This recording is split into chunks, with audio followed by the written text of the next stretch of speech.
Hello, everyone out there in podcast land. This is your host, Severin Henderson, again for another episode of Department 3C Presents, a podcast connected to fire. Before we get the episode started, I just wanted to give a quick overall view of what it is I do, because a lot of people keep saying, what is it that you do and what are you offering? What is our call to action? What do you want to happen? Well, let me start off by telling you this. I am a business consultant, I am a life coach, I am a public speaker, and I am a marketing consultant. So if you need anything to do with business of any type, please reach out to me. My email address is info@d3cpresents.com. That's info@d3cpresents.com. And at the same time, I want to speak to you and I want to be able to get you going in the right direction with any business that you need going. In addition to that, we have a phone number and we have an office that you can come to and visit us if you schedule an appointment. Our telephone number is 1-855-969-3538. You can expect to see a number from us there if you ever want to reach out. And the website is www.d3cpresents.com. And we look forward to speaking to you and serving you in any way we can. And always remember, we're here when you need us. Hello, everyone out there in podcast land. This is your host, Severin Henderson, back again with another episode of Department 3C Presents, a podcast connected to fire. Today, I have the opportunity to speak with a friend and someone I've known for longer than 20 years. I mean, we only kept touch over social media, which is why social media is so beautiful. But at the same time, we started off going to class together in the 9th grade all the way through the 12th grade. We graduated together, and this young lady has gone on to make a career out of mental health and behavioral wellness that I truly envy. And I put a call to action out for podcast guests, and I was talking about how people are like stray cats and they won't show up, and she hit me up. She said, hey, what you doing is pretty good, and I would like to come on and talk about it, get myself outside of that comfort zone, and I want to get going, and I wanted to help. So it all worked out. Camille, how are you today? Yes, Man? I'm doing correction. We Okay. actually were in elementary school together. I think in my kindergarten class, you're in that picture. Oh, So, snap. mm-hmm. And did you go to Nathaniel Hawthorne? Were you? Nope, I didn't go to Nathaniel Hawthorne. No, you were not. Okay. So, but definitely elementary school, you're in some of my pictures. Okay, So, I'm sorry. Well, I apologize for that. I remember the high school days more than I yeah. can remember back to those days. But you know what? The thing is, you Mm-hmm. were so quiet.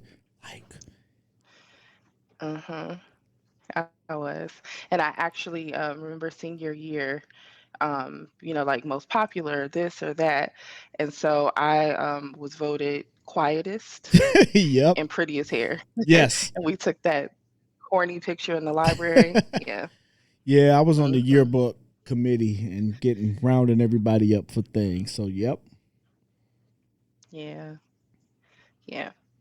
Well, now I have the So, opportunity to get all of that quietness up out of you and have you talk on this podcast, because it's all about talking. So tell us what you've been up okay. to, what you've been doing, what you have going on, all that other good stuff. hmm So I've been a mental health provider for about like 14 years, so since like 2007. But I went back to school in 2014 to get my master's to become a licensed mental health provider, a therapist. So I've been officially a licensed therapist since 2017. So that's what I've been doing. Okay, so 17, Yeah. 18, 19, 20, 21. So but good 4 or 5 years. hmm How's Coming that up on 5 years. Yeah. how's that career been going for you? And you moved out of Ohio too, because that's another thing that I talk to people Yeah. about.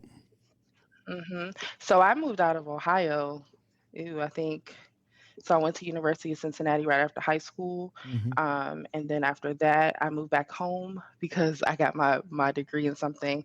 How many of us get our degree in something that we don't use, right? So Exactly. business economics. Went back home, kind of gathered myself, went to Cleveland State for a little bit, and then I went to grad school in DC. So I left in '05 and Okay. moved to DC. Um, and so I got my first degree. I was actually going to school to be a school psychologist, but then life happened. So I did not finish. Um, and so then I kind of sat out for a little bit, a few years to kind of collect myself, figure out what I wanted to do. My intention was to go back and finish my degree. But in 2010, preparing to come, actually came back to Ohio. I was going to live with my mom. Um, and I was going to go to John Carroll and finish my school psych degree. And then my mom died Oh, okay. unexpectedly. Yeah, Yeah. you know what, and that's what I Um, was gonna say because I remember the John Carroll part of the story, and I don't remember where I knew that from because I was supposed to go there too for half a second, and I remember what you said about your mom. So even mhm. though through this Yeah. time, we're very sorry to hear about that. Thank you. Yeah, but that kind of changed the trajectory of everything because my husband, I was going to start school, find a job. We were two kids in at that point. And then she died, and I just, like, life just stopped Yeah, for me. And I went back to Maryland and just was a stay-at-home mom for like several years before I got back into working. And so then I was a mental health provider in Arlington County, Virginia. So I did that for about 3 years, and then my husband got a promotion. It's raining here, so you might hear thunder. no, it's fine. Um, but okay, so my husband got a promotion down here in North Carolina, and he went to college here. He played ball down here at a college outside of Raleigh. So we moved here, purchased our home, and we've been here ever since. So about 8 years. Yeah. That's wonderful to hear, and Hmm. it's so beautiful to hear that you were able to bounce back from such a tragedy. I know we all expect to lose parents at some time or another, but it's like when it Hmm. does happen, it's like it just hits us Yeah. like no other. I had the same thing happen when I first moved here to Chicago to be a firefighter. Me and my dad would Hmm. talk on the phone all the time. He's like, "Oh, I can't wait to come up here. Yeah. I can't wait to come up there." Next thing you know, he passed away unexpectedly. So very understandable. Yeah. And it's hard. I actually because I do so on the weekends I do private practice. During the week, Monday through Friday, I can't say who I work for. I am not allowed to say that Oh, out loud, like we don't need to say the know. what I, but I work with I work with veterans with PTSD during the week.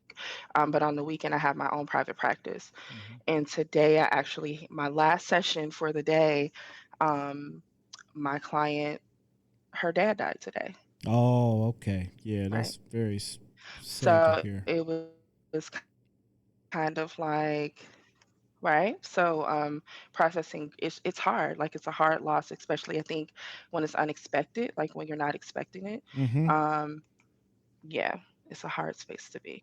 I would say Hmm. that's definitely harder than kind of knowing. Hmm. You know, you kind of Right. expect your grandparents to go before you and everything, and you kind of prepare to know, okay, they're Hmm. older. This is my time with them. But when Yeah. a parent that's close to you when you're young just goes unexpectedly, it's a lot Hmm. harder tragedy to deal with. Yeah. Yeah. I will say it's really odd to me. Like um, it was unexpected when it happened. And I feel like my mom was preparing me my whole entire life for that moment. She was born with a congenital heart defect. She was an identical twin. Her twin died at 4 months. And but my mom struggled. She was sick her whole life. And so I remember being a child and her always saying, like, if I pass away, this is where I want you to live. Okay. This is who I want you to be with. Um, she would say, I really hope I live long enough to see you graduate from high school and to see you graduate from college and to see you have children. right? Um, she would always say, like, if I pass away, the way I came in is the way I want to go out. Don't donate my organs. Don't do XYZ. If I need life support, don't sustain life that way. That's not what I want. So when it actually happened, it was a gift because she prepared me. And it was peace in the sense that she got to see me graduate from high school. She got to see me get my undergrad degree and one of my masters. She got to see two of her grandchildren. And my daughter was 3 months when she passed. My daughter was born on her birthday. Oh my So, goodness.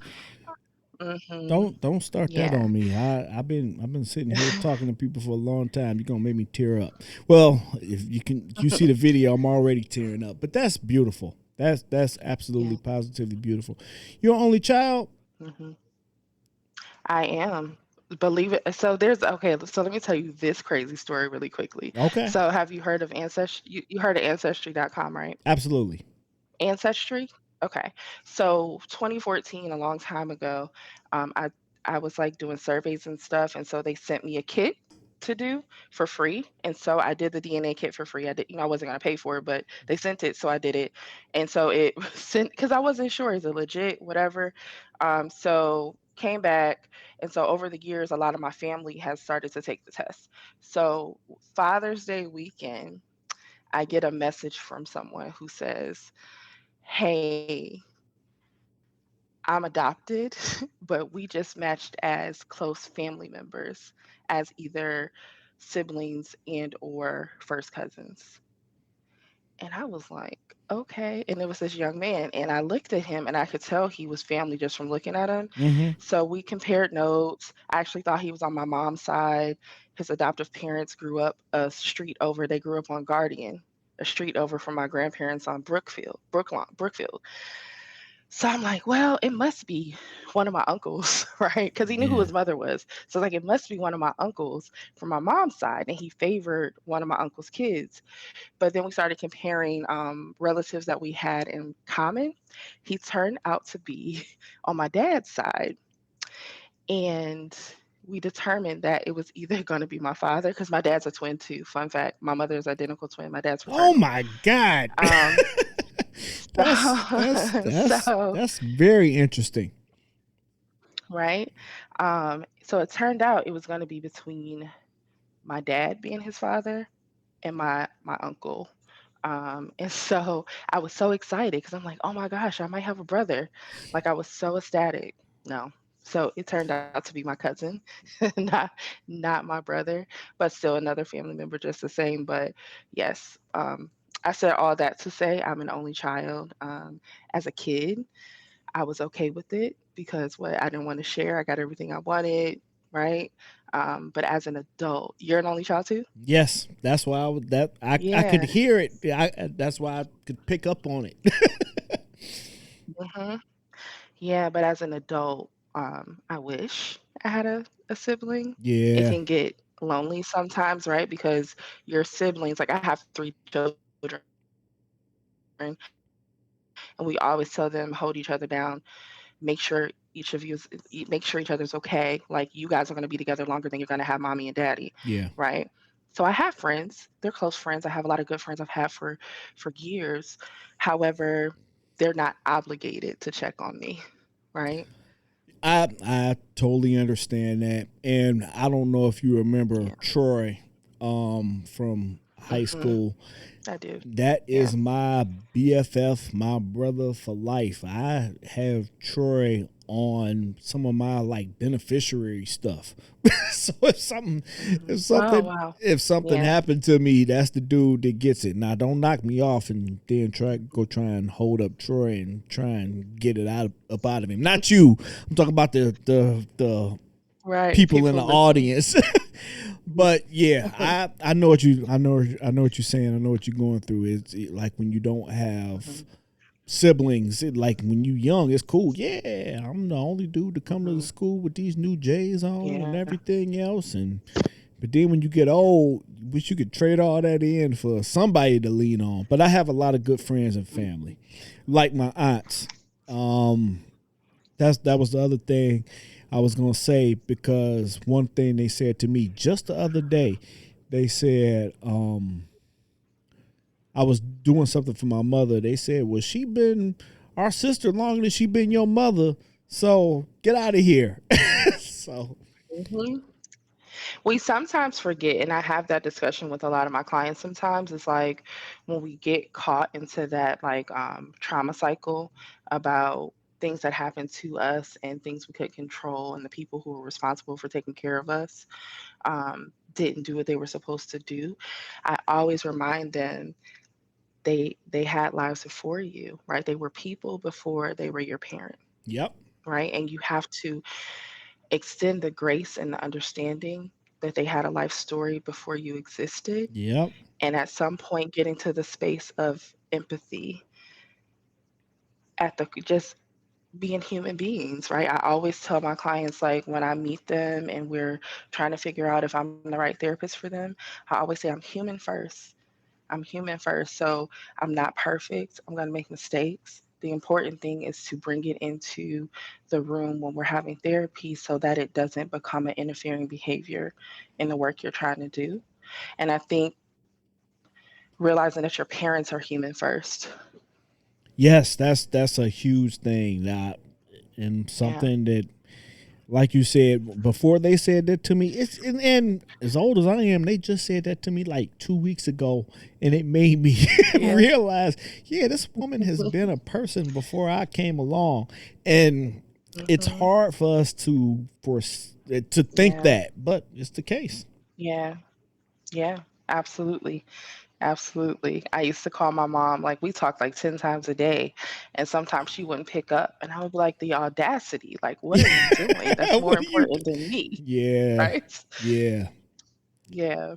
Yeah. and that makes total sense. Well, thank you for sharing all of that super story with us. Hmm. That just speaks to the volume of your role as a person in this world right now. I mean, you are a Hmm. mental health professional. That's what I like to talk about and discuss on my show a lot. So let me ask you Hmm. this: how did you end up in Yeah. that role? Just not As what a, you went through like school wise, but uh just how did you know that you yeah. wanted to be a mental health professional? Um, that's a good question. Uh, I think like that's a good question. Um, I remember it was my junior year of college, and I was applying for the LSAT to go to law school. But I had an odd job. You know how in college you have odd jobs. So I Yep. was working at a daycare. I was working at a nursing home, in the kitchen of all places, washing dishes and stuff.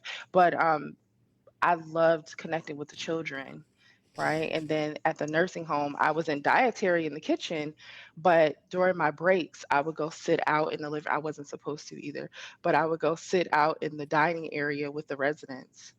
And I remember there was one resident, Miss Coates, and I would always sit and talk to her, and she would tell me like how life was when she was younger, and she liked making jewelry, and I would sit there while she would put together her necklaces and make all of her jewelry. And it was just something about connecting with people, and really just like wanting them to be heard because I would see them sitting out there by them, and then the nurses or the CNAs would keep them out in the dining area for so long, and they couldn't go back to their rooms until they came to push them back, and so they would just sit there by themselves. So I just love to kind of just sit with them and and just have conversation and just connect with them on a human level. The children too, like getting on their level and just understanding. When children have a bad day, when they're acting out, it's because they're having a bad day, right? And they don't have the words to communicate it. And so that was when I knew. And then I had a psych one-on-one class and I fell in love with it. So I was like, maybe I should be doing this. And I remember calling my mom and my dad because I was ahead. I was graduating early because I would take classes during the summer. Hmm. And so I was almost done. And then I told my parents, I don't think I want to be a lawyer. Like, I think I want to be a psychologist. I think And that they were like, suits you oh so my much better. gosh. So let me tell you. So then after I called my parents and they were just like, "Oh my gosh, what are you doing? You're almost done." I called my dad's mom. I'm really close to my grandmother. She's still living. She's my only grandparent living still. She's 89. And I called her and I said, "Grandma, so what do you think if I don't go to law school and I go to school to be a psychologist?" And so she called, she was like, "Walter," my grandfather, she's like, "Camille said she's not gonna go to law school. She's gonna go be a psychologist." And they said, "Oh, thank God, because you were not gonna be a good lawyer. That was not meant for you." Yes. Yes. Right? I agree. I was just going to say to you, you did not talk at all. And this is the most I've heard from you in 20 Yeah. years. And I was all over the place. I talked to everybody, everybody. I Mhm. was just all over the place. Mhm. And Yeah. just to see the woman that you've become and all that you have to offer to the world is so refreshing and so beautiful to see, because you would have them J's on and like the new ones too. And like, hey, like them new black and red shoes. And yeah, just shake your head and keep on going. And not that I was trying to talk You to you to do anything. I'm just trying to have right. conversation, but that was just you. Yeah. Mhm. So yes, Mhm. I'm glad It that you came to that mhm. realization. Yeah. Yeah. I get that part of my personality from my mom. She was very soft spoken. She didn't talk much. My dad is the complete opposite. He's like Mr. Extrovert. He has never met a stranger. He will make a friend in the grocery store line. Yeah, Like, that's right? me. I talk to anybody about anything. My wife at times, and then I must have a friendly face because people come up to and just start talking to me, and I keep that conversation going. It's like, why Hmm. you talk to all these crazy people all the time? I said, because they talking to me. What I'm supposed to do? So Yeah. And I'm the opposite. So because I suffer from RBF, right? Resting bitch face. So no, I'm the total opposite. You no, don't no, I do no, I don't actually. think so. No, Okay. it's I get it all the time. that's from people that don't know how to crack their shell, i.e., me. But anyway, we're going to keep on going and keep on talking to you about Hmm. your business. So, what advice would you want to give to somebody that's pursuing a career similar to the field that you're in now? Um, Making sure that you do your own work so that you don't burn out so quickly, right? I always tell, I'm not at the place where I do supervision yet, but I have like had interns in certain places that I've worked. And I always say you have to be believable and you have to get buy-in from your clients. And the only way that's going to happen is if they know that you're walking your talk, right? They have to know that what you're asking them to do, that you are willing and able and also doing yourself. Um, so you have to be, when I was in grad school, I remember one of our professors, one of the things that I was told that was very helpful was great therapists have therapists. And if you are able and willing, you need to know what it feels like to sit on the other side of the couch. Um, and so I did that, and it's very beneficial, right? You have to know what it feels like to be on the other side. If you're going to ask someone to sit with you and be vulnerable, you have to be willing to do that yourself. That is so true. I have same thing I heard from my, because I go to a therapist on my own. Awesome. I Yeah. have to get this stuff with this job that I have off my chest somewhere or another. And I would Absolutely. encourage people who are in the same job line profession do the same thing. So hopefully you Yeah. find somebody to talk to, even if it's not somebody professional. Hmm. You gotta do something with it. You can't just keep it to yourself at all. Yeah. You have to release. I always talk about envisioning like a pressure cooker, right? And so things build up. And so, with a pressure cooker, you have the valve, right? And if you don't open it and let the steam out before you take the top off, it's It's gonna gonna blow. explode. Yep. And it's so like it's so, especially I hate to pick on you guys, but especially men, right? Especially It's men, quite all right. right? It's so hard. It's so hard. I've had men that I've worked with, a veteran in particular that I worked with for a year before he trusted me, right? A whole entire year before he finally said, "Okay, you're not going anywhere," Yep. right? So I can let you know what's really going on. Yep. That's very understandable. And you talk about RBF. That's what I'm saying. I don't get it because I can sit Men, there and talk to you for forever. I mean, we sitting here looking at each other over this Zoom, Mhm. well, StreamYard, Yeah, but right.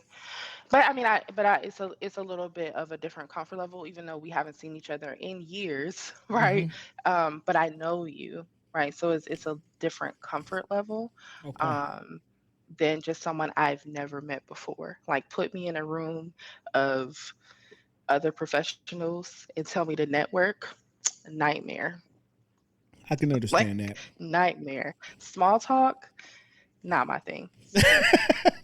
I can see that from you. So, well, I, if you need ever at a time for free, just for you, I'll come and I'll be your voice for you. I'll just talk to everybody just around the Okay, whole party that just for will you work. and get you all the context, anything you hmm need all the time. So, um, what other question did I have for you?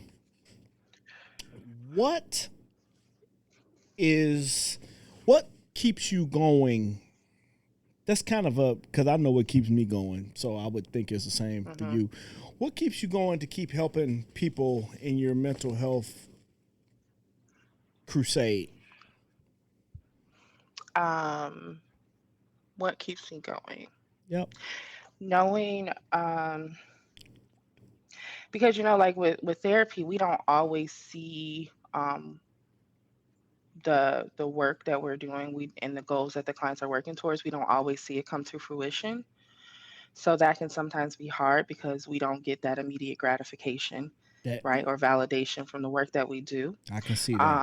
I think getting the random, because at this point I've worked at several different agencies, and so I still have the same Google Voice number.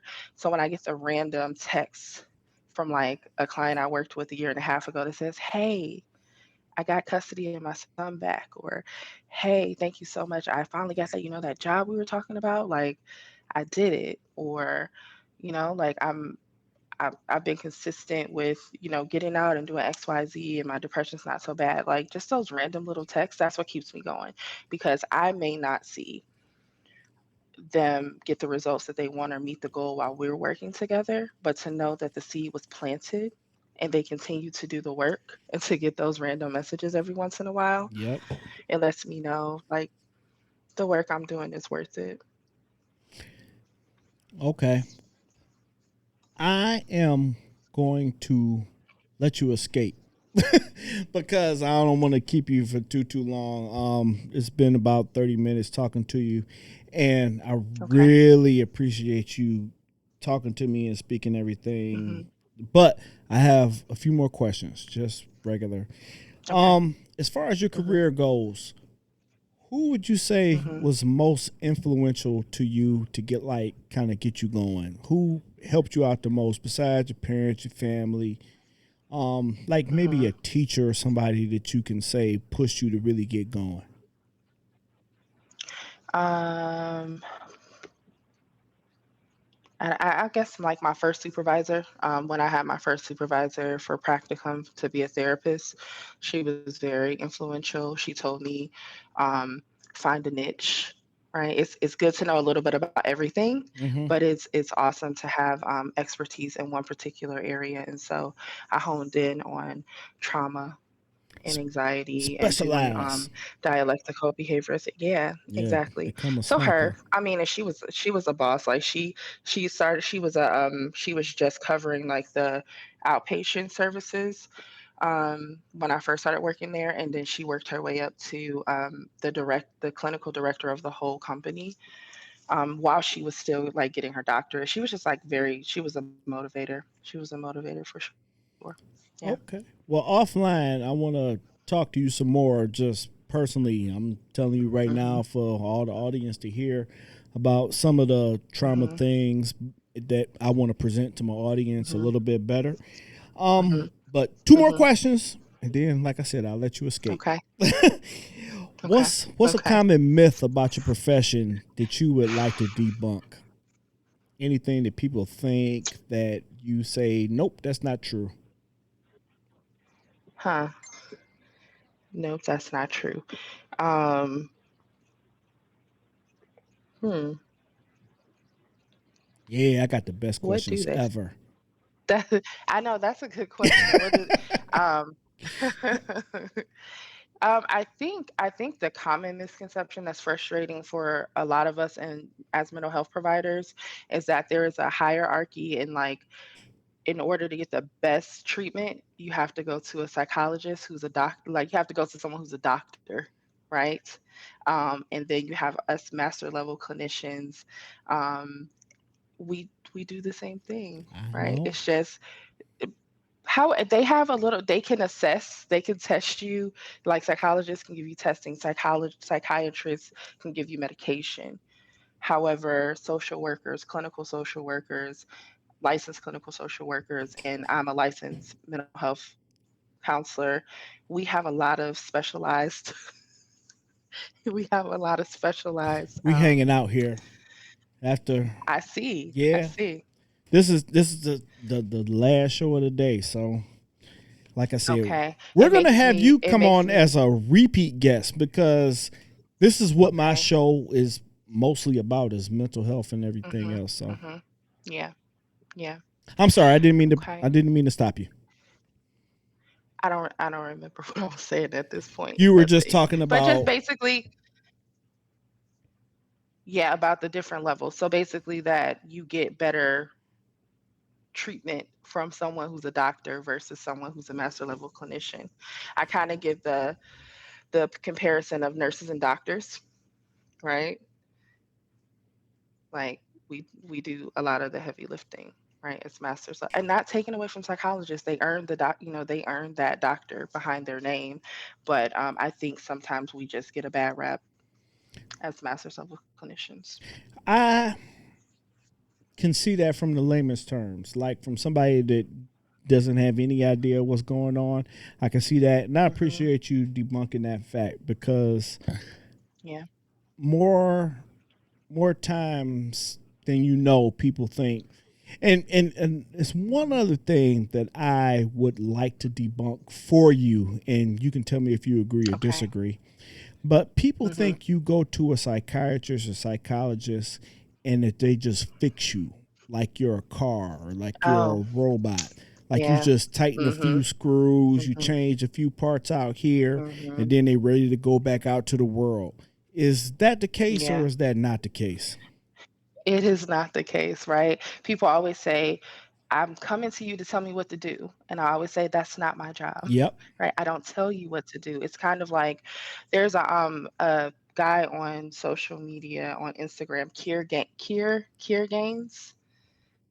Not familiar. But I will Um, look. Keier. So yeah, he got really popular because he had this, he was walking down the street with his daughter. He was talking about becoming a father and making sure you do your own work and address your trauma before becoming a parent. It's really important. And so all these celebrities started following him. So he has a really big following on social media now.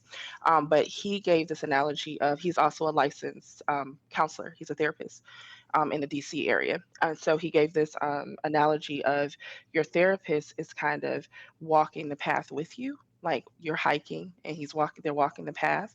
Our job is to clear the path so that you can keep going. Ooh, Right. I like that. And so that's what we do. Ooh, Right.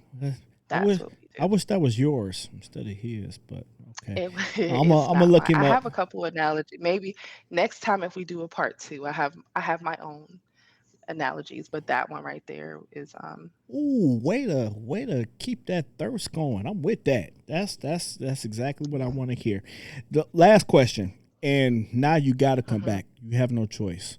Like, even if I got to come and Okay. tell you and your Okay. husband, y'all got to come on and do it live right then and there, it's happening. But last question. Yeah. Is there anything that I should have asked you, but I didn't ask you? What motivated me to step outside of my comfort zone? Yes. Yeah, I should ask you that. Well, now you got to tell us. Right. Yeah. I think again, just walking my talk. Like I'm always talking to my clients about it, you have to step out your comfort zone. You can't, if you want to see progress, if you want to see movement, if you want to see growth, you can't stay stagnant and you can't stay where you're comfortable. You have to push yourself past your limits sometimes. So when I tell you, like, my heart is beating and I'm warm and I'm hot and I'm anxious doing this, I always do it scared. And so I just like, I did it because I need to walk my talk. That Right. is And that's why. you. I thank you so much. I really, really, really, Yeah. really, really, more than I can let you know, appreciate you coming on my show and talking to me and speaking with me. Um, Yeah. you were phenomenal. Okay. No, you really are. Yeah, I appreciate it. Okay. every episode, I feel like I get a touch bit better until I get to be perfect, and I ain't never gonna hit that. So I'm just gonna get a little bit better each time. And this is about my Hmm. 30-ish episode, and I'm gonna keep Oh, this in really? there. Okay. Yep, I'm gonna keep this in there. Yeah. But please share this with your clients, your customers, your friends, your family, anybody Hmm. else. Yeah. Um, just what you had to say offers so much value to my community and to your community, and I really appreciate you coming on. And yes, we are going to do this again as long as you feel comfortable. Okay. Was it okay? Yeah. Okay. It was okay. I mean, again, I was nervous. I'm just like, oh my gosh, but yeah, I'm good. Yeah. Okay.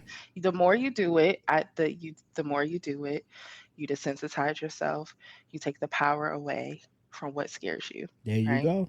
And next time we're gonna get more personal. We talk about more personal, like my life, your Okay. life, friends, family, stuff Yeah. like that, and where you at, Mhm. and all the other fun Yeah. stuff. Absolutely. It'll be fun Okay. It was stuff. good to see you. It was It great was to good see to see you you. too. And thank you so much again. Like I Yeah. said, I'm keeping all this in, and Yeah. I'm going to end right now. This has been a Fire and Iron Media production.